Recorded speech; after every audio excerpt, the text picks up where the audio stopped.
오늘은 두 번째 시간인데, 나의 괴물 유산 답사기 두 번째 시간인데, 사자에 대해서 우리가 한번 볼 거예요. 사자. 한반도에, 그러니까 우리나라에 옛날부터 호랑이는 있었는데 사자는 없었죠. 어흥거리는 호랑이 있었는데 사자는 없었단 말이에요. 그래서 한국에는 옛날부터 호랑이는 있었지만 사자는 없었는데 우리나라 한반도 전역에는 사자상이 존재하고 있죠. 너무 화면이 너무 큰가? 얼굴이. 딱 좋네. 근데 왜 한반도에는 호랑이보다 사자상이 훨씬 더 많을까? 그거에 대해서 한번 볼 거예요. 두 번째 이야기, 사자에 대한, 한반도에서 서식하고 있는 사자에 대한 이야기예요.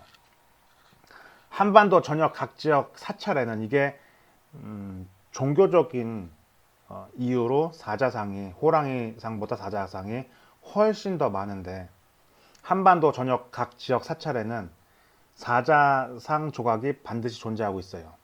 그러니까 종교적인 이유 때문에 만들게 되었죠.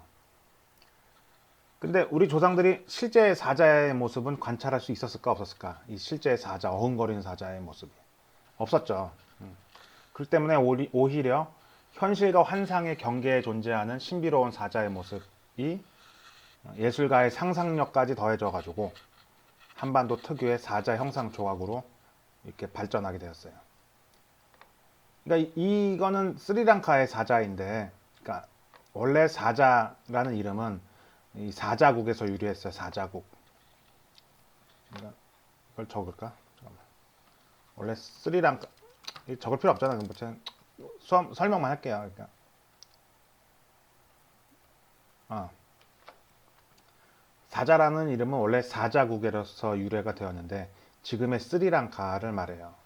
이 스리랑카 지금도 사자를 국기 디자인으로 사용하고 있네.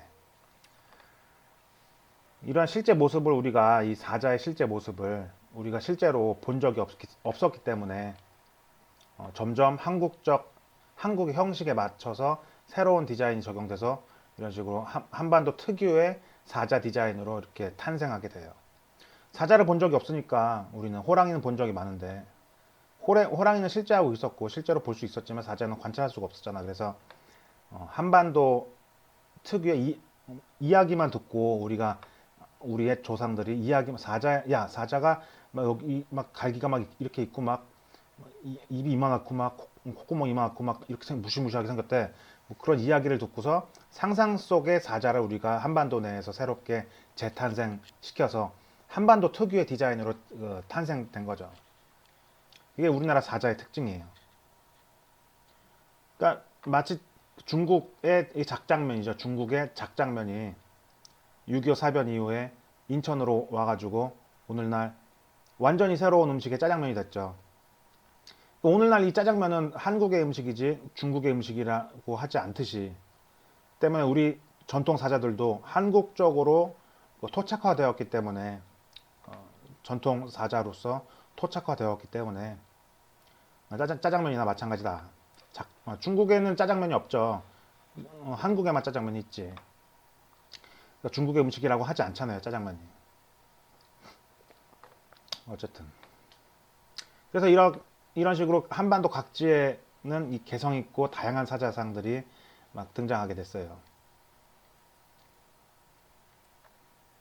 이거는 얼마 전에 한국으로 다시 돌아온 그 누구야, 그 덕원 공주. 그러니까 덕원 공주가 누구냐면은 순종의 셋째 딸, 마지막 공주예요. 그 비빔밥 드시다가 급체하셔서 16살에 돌아가신 분인데, 어쨌든 얼마 전까지 미국에서 미국 박물관에 있다가 한국으로 얼마 전에 다시 되찾은 우리나라 문화재예요. 이 사자상은 고려 때까지만 해도 이런 식으로 청자 혹은 사찰의 장식으로 사용했었는데, 조선시대에 들어와가지고 왕과 왕족들의 인장에 자주 등장하게 돼요. 성격이 바뀐 거죠. 종교적인 컨텐츠, 사자가 조선 이전까지만 해도 종교적인 컨텐츠였는데, 이제 조선시대부터는 이제 생활 속의 실용적 성격으로 변화한 거죠. 어쨌든 이런 게 있구나. 가만히 생각해 보면은 한반도에서 우리나라에서 남한에서 가장 오래된 사자상이 무엇일까 생각해 보니까 이 경주에 있는 분황사 모전석탑의 석사장이 이게 분황사 모전석탑이에요. 요 앞에 여기 석사장 이렇게 네 마리가 있죠. 이건 옛날 사진이고 1914년도에 일제 강점기 때 사진이고 여기는 얼마 전에 몇 년 전에 선생님이 직접 가가지고 사진 찍은 거고. 뭘까 가장 오래된 우리나라 남한에서 관측할 수 있는 사자상이 무엇일까 해서 경주로 한번 가봤어요. 분황사 모전석탑 앞에 있는 사자상 네 마리인데 이 왼쪽 사진은 일본 애들이 일제 치하 때 우리나라 유물을 수탈하기 위해서 조선 고적 도보라는 이름으로 1913년도부터 한반도에 어떤 유물이 있는지 자료 조사를 하게 돼요. 그 다음에 아주 조직적으로 수탈해 가죠. 그때 찍힌 사진이요. 1914년도에 찍은 사진이고 이거는 선생님이 몇 년 전에 가가지고 조선 고적 도보를 이 사진 이 각도에 최대한 비슷한 구도로 한번 찍어 본 거예요. 실제로 가가지고 조선 고적 도보에 있는 구도를 실제로 가가지고 비슷한 구도로 거의 비슷한 구도로 한번 찍어봤어요. 그러니까 딱 봤을 때 일제 치하 때 주인 없는 무덤과 같은 이런 장소가 오늘날은 어느 정도 많이 정리가 되어 있는 모습이죠. 이 감상 수업 자료 파일은 PDF 파일로 EBS 온라인에 올려놓을 테니까 관심 있는 학생들은 본 자료를 다운받아서 확대해가지고 확대 기능이 있으니까 확대해서 비교 한번 해서 관찰 한번 해보세요. 자세히 관찰해 보면은 이게 서 있는 사자가 있고 배 깔고 누운 사자가 있네. 여긴 서 있는 사자가 있고 여기 배 깔고 누운 사자가 있지. 이쪽이 동쪽이고 이쪽 서쪽이에요. 실제로 가서 보면은 이쪽이 북쪽이고 이쪽 남쪽이고. 그러니까 그 서쪽 사자는 그 딱 꼿꼿이 서 있는 이렇게 서 있고 동쪽 사자는 이렇게 누워 있어 배 깔고 누워 있어요. 이게 참 우리나라만의 독창적인 모습인데 다른 나라 사자들은 보통 숫사자 이 숫사자만 그러니까 이거 인도네시아 사자 보면 이 숫사자만 이런 식으로 표현하는데 우리나라는 독창적으로 음과 양의 조화를 생각했는지 모르겠지만 선생님 그냥 생각이에요. 그냥 음과 양의 조화를 생각하지 않았을까. 애초부터 숫사자와 암사자를 구분해서 음양의 조화에 맞춰서 사자를 조각한 걸 보니 그러니까 암사자와 숫사자를 함께 애초부터 아주 오래전부터 음양의 조화로서 제작했다는 것을 우리가 알 수 있어요. 그래서 프린트 1번을 보시면은 프린트 1번을 보시면은 정답이 여기 나와 있죠. 안녕 나는 경주 어디 분황사의 석사자라고 해. 나의 나이는 무려 634년 언제 신라시대 때 만들어졌어. 내가 지키는 탑의 양식은 멀리서 보면 벽돌 같지만 실제로는 돌 하나하나 벽돌 모양으로 깎아서 만든 탑이야. 그래서 모전석탑, 전탑을 모방했다 해서 모전석탑. 아, 전탑을 모방했구나. 전탑이 뭐냐면은 벽돌이 전탑이에요. 벽돌이. 그러니까 벽돌이 전탑인데 벽돌 전탑을 모방했다 해서 모전석탑이라고 그래요. 그래서 안녕 나는 경주의 분황사의 석사자라고 해. 나의 나이는 무려 634년 언제 신라 시대 때 만들어졌구나. 그래서 실제로 돌을 이거 자세히 보면은 실제로는 이게 벽돌이 아니라 돌을 벽돌 모양으로 깎아서 신라 초기 때는 벽돌을 만드는 기술이 없었다고 그래요. 그래서 이 중국에 갔더니 야 벽돌 만드는 기술 이거 이후에 이제 벽돌 만드는 기술이 생겼죠. 그래서 실제 돌을 벽돌 모양으로 깎아서 하나씩 차곡차곡 해서 이런 식으로 모전석탑으로 만들었구나. 분황사 모전석탑. 무슨 말인지 알겠죠?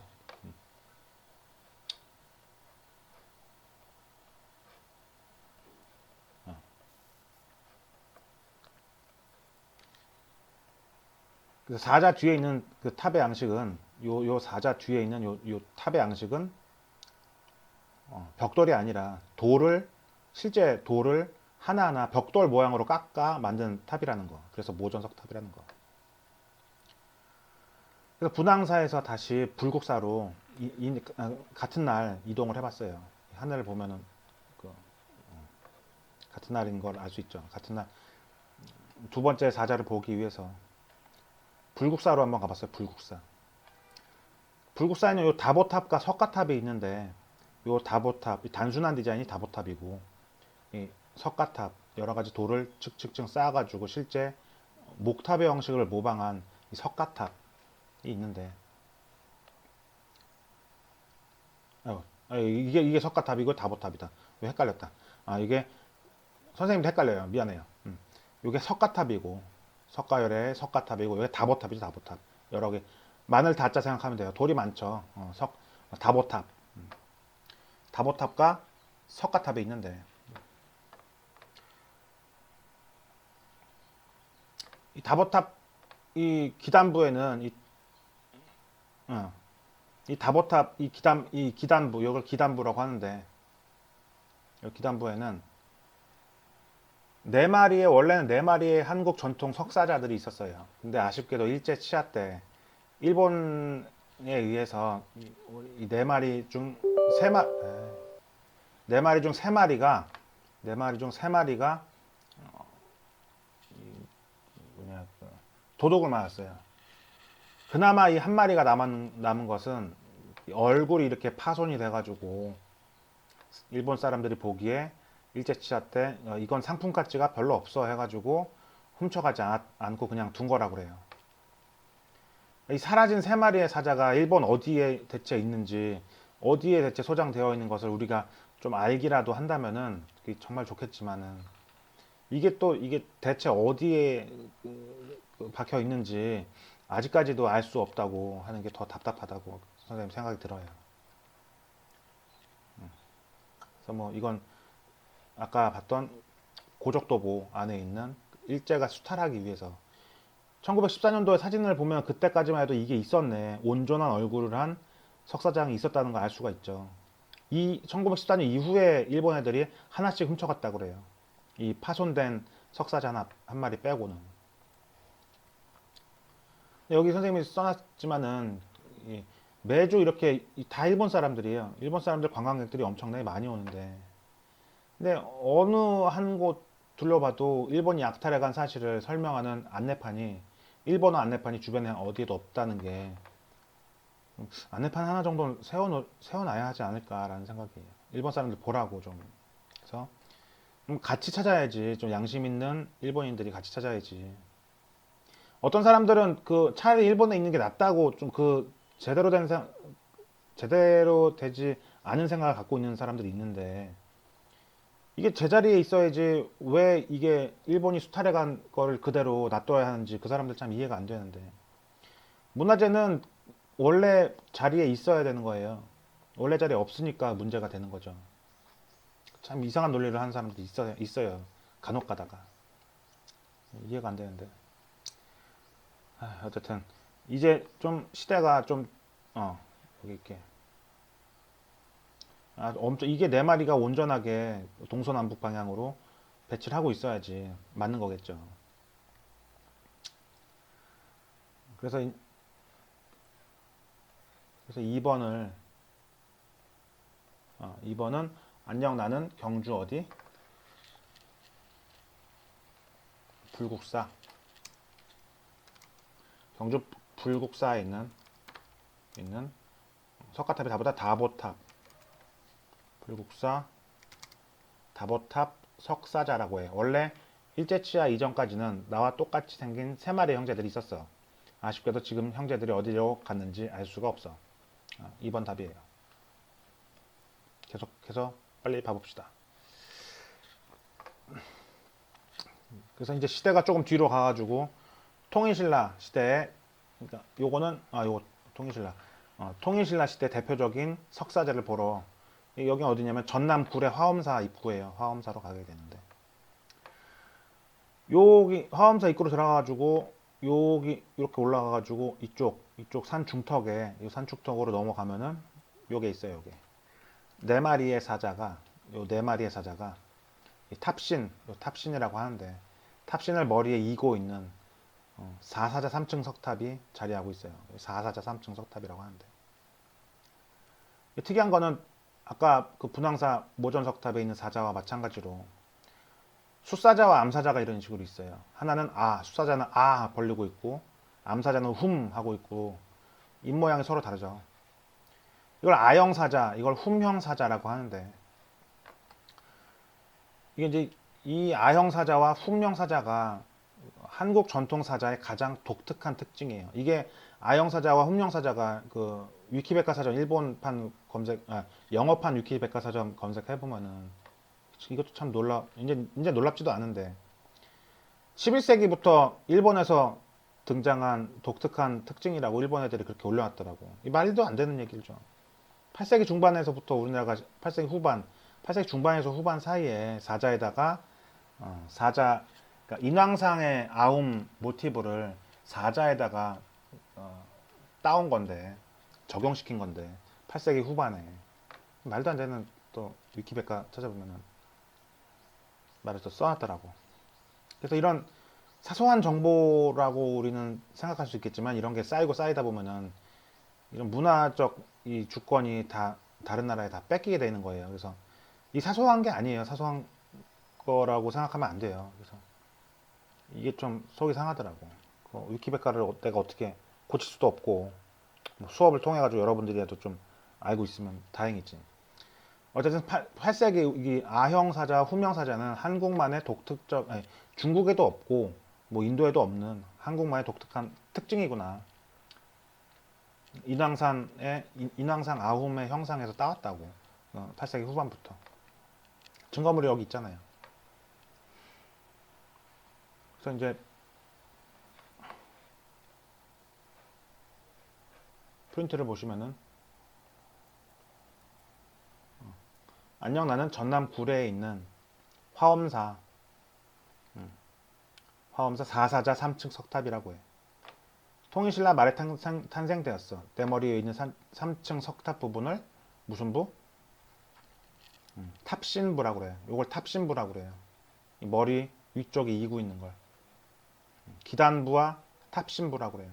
여기 밑에 나와요. 그래서 이걸 기단부, 그리고 이거 탑이 시작되는 곳을 탑신부, 그리고 탑신과 옥계석 저거지. 3번 답은 아니요, 난 전남 구례에 있는 뭐 화엄사 4사자 3층 석탑이라고 해요. 난 통일신라 말에 탄생되었어. 내 머리 위에 있는 3층 석탑 부분을 무슨 부? 탑신부? 기단부? 탑신부라고 해. 4번 이어서 보시면은 4번 5번까지 그냥 이어서 보시면은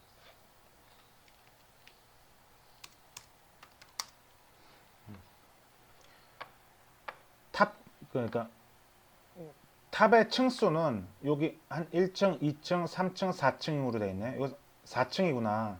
원래 9층 석탑이었다고 그래요. 위가 사라져가지고 지금 4층밖에 안 남아 있는데 여기부터 세는 게 아니라 기단부와 탑신부, 요 탑신부에 있는 요 탑신과 옥계석, 요 탑신과 옥계석 부분을 세는 거예요. 일단 써놓으세요. 맨 밑에 이 부분이 기단부. 그리고 요 부분이 탑신부. 그리고 요 밑에 몸돌이 탑신이라고 그래요.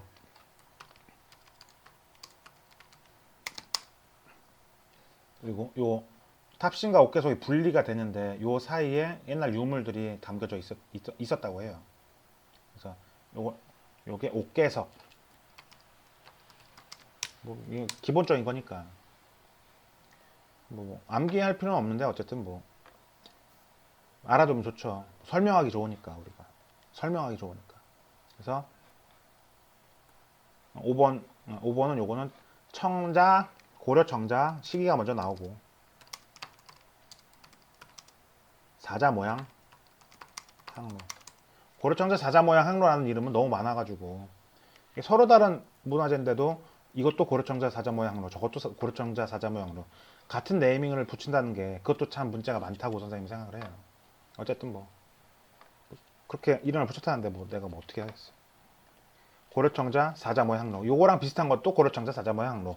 요거랑 조금 다른 것도 고려청자 사자모의 항로. 왜 그렇게 이름을 붙이는지 선생님 이해가 안 돼요. 다른 완전히 다른 형상인데도 또 고려청자 사자모의 항로. 뭐 어쨌든 뭐 그렇게 이름을 붙였다는데 뭐 선생님이 뭐 어떻게 할 수는 없죠. 어쨌든 요거 비슷한 건 대부분 다 고려청자 사자모의 항로구나. 그래서 요 기단부 그리고 탑신과 옥계석이 시작되는 부분을 탑신부라고 하는구나. 이 다예요 오늘 수업하는 게. 그래서 마지막 사진은 4년 5년 전에 선생님이 이렇게 이거 한 3년 전에 3년 전인가 4년 전인가 어쨌든 저기 전남 화순에 있는 쌍봉사에 있는 철감 선사탑이라고 하는 탑인데 이 기단부에 독특한 이 8면으로 돼 있죠. 이 8면에 독특한 동작을 하고 있는 이 사자들이 있어요. 점점 이 시대가 변화되면서 이 복잡한 형태에서 점점 단순화되고 있죠. 이런 식으로. 이 8면의 독특한 동작을 사자들이 하고 있어서 이 실제로 가까이서 이 사자들을 관찰해 보면은 이 태양의 흐름에 따라서 8면의 이 8면에 8면의 사자들이 실제로 살아 움직이는 듯 하더라고. 이 구름 표현한 것 좀 보세요. 이거 이 위에 구름 위에 이 사자들이 왜 뒷발을 자기가 이렇게 물고 있을까? 이 사자는 야옹하는 거 고양이 강아지처럼 이렇게 야옹하는 것도 있고 하여튼 독특하더라고. 전남 하순의 쌍봉사에 있는 철감 선사탑. 궁금한 학생들은 검색 한번 해보시고. 이건 마지막 사진은 5년 전에 일본 대마도 가서 찍은 사진이에요. 한국 석사자, 우리나라 석사자 양식이 그대로 일본에 수입이 돼가지고 고려견이라는 이름으로 불리고 있어요. 일본에서는. 양옆을 이렇게 지키고 있지. 문 앞에 양옆을 지키고 있어요. 11세기, 10세기경부터 일본에 조금씩 넘어갔다고 해요. 고려시대 때. 11세기부터. 그래서 고려견은 일본어로 고마이누라고 해요. 고마이누. 하고. 오늘은 뭐 많지는 않고 요게 다예요. 요게 다고. 우리 괴물 문화재의 구조를 파악해보자. 이거 선딱이 꼭 할 필요는 없고 그냥 하나만 골라가지고 할 거니까. 그래서 시간이 좀 남는 것 같아서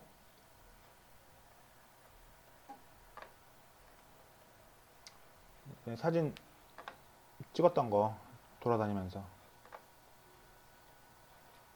이렇게 안 나오지? 용량이 커가지고 많이 느리네. 좀 분황사 아까 전에 숫사자 깃털이 이렇게 살아있죠. 초기 사자의 형태가 있으니까. 여기 인왕상이 있네 뒤에. 아까 1번 분황사 모전석탑에 있는 사자의 모습이에요. 누가 이렇게 낙서를 한 건지 뭔지 이건. 바람이 얼마나 깎였으면 이렇게 물개 형상처럼 세월이 이렇게 다 깎아버렸네. 완전 둥글둥글. 어느 정도 이 보존 처리해 놔야 하지 않을까. 이건 어느 정도 형태를 관찰할 수 있는데 이쪽이 바람이 많이 불어요. 이쪽 그 이 산 쪽에서 부는 바람이 있어서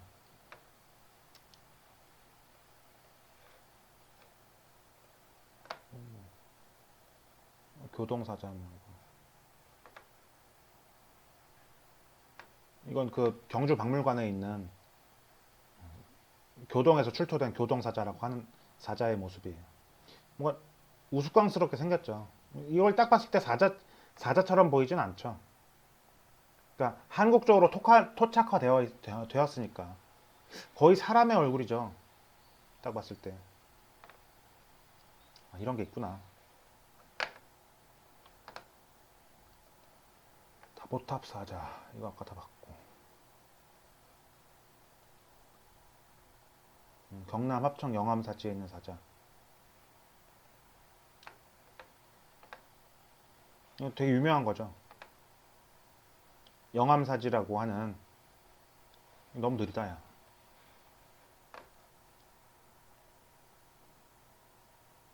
대마도 사자.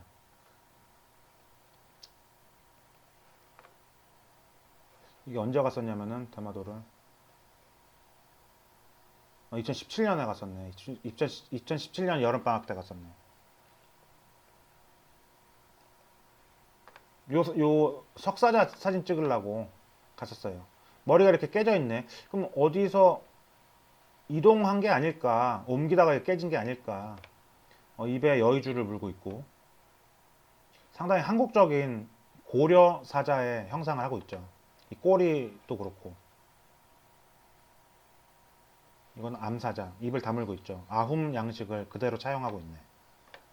이건 수사자.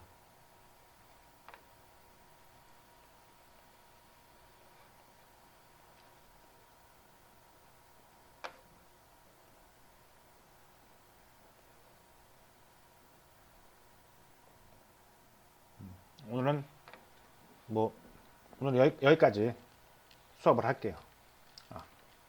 그러면 오늘 수업은 여기서 마칠게요.